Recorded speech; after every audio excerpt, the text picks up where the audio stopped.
Hi, in this video we're going to prove that an algebraic expression is always a multiple of a number. Now, if something is always divisible by 12, that means it can be written as 12 times something. It has a factor of 12. So let's just think what happens when we do 12 times different numbers.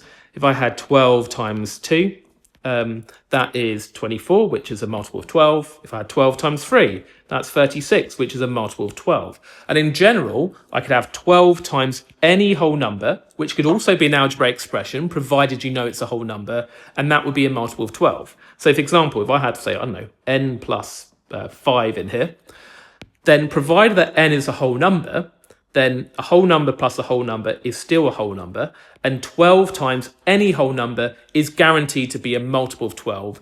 Another way of saying that is divisible by 12, which is here. Yeah. So we therefore need to write this expression in the form 12 times by something, some algebraic expression, right?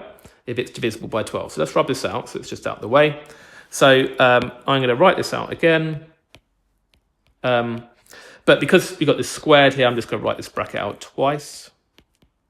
And then we're minusing this bracket twice because it's being squared. And we need to show that this can be written in this form here. Yeah, 12 open bracket something, 12 times something. Let's expand these brackets out. We do each thing in the first bracket times each thing in the second. So 2n times 2n is 4n squared. 2n times minus 2 is minus 4n. We've got another minus 4n. And minus 2 times minus 2 is plus 4. And then remember, whenever we expand something that's being subtracted, you should put the expanded terms in a bracket. You'll see why in a second. And we've got that minus 3 on the end as well. So now we can expand these brackets into the bracket we've got here. We could do 2n times 2n, which is 4n squared. We've also got minus 10n. We've got another minus 10n. Sorry, I'm running out of space. Minus 5 times minus 5 is plus 25. Let's give myself a bit more space. Plus 25, and then this minus 3 here. Now, I then want to expand out that bracket towards the end. So we've got 4n squared. We could tidy up a bit. Minus 4 lots of n minus 4 lots of n is minus 8 lots of n plus 4. In fact, I'm going to tidy up that second bracket as well first to just have less terms. 4n squared, we've got minus 10 lots of n minus 10 lots of n, which is minus 20 lots of n plus 25. And now I can deal with this bracket that we have. Now, the reason I had that bracket there is because I'm not just subtracting the 4n squared, I'm subtracting each of the terms inside this bracket. So we're minusing 4n squared, so subtracting 4n squared. We're subtracting negative 20n. Now, when you subtract a negative, you end up adding. So the minus 20n changes sign, it becomes plus 20n.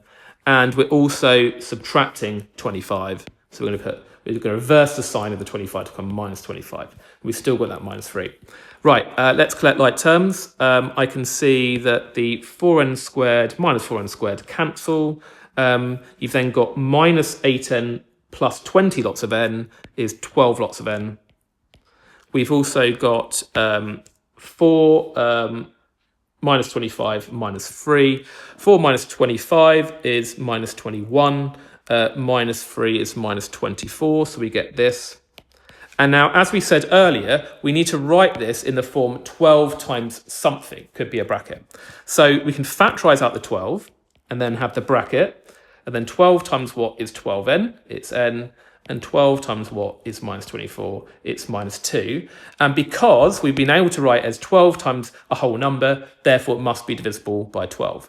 And remember, if you ever have any prove question, prove that this is always divisible by 12, you should always finish by saying therefore, or use, this is the special therefore symbol, like the 3 dots like that, therefore, and restate the thing you were asked to prove. So you were asked to prove that this, and therefore I'm going to write that. Therefore, 2n minus 2 squared minus 2n minus 5 squared minus 3 is always divisible by 12.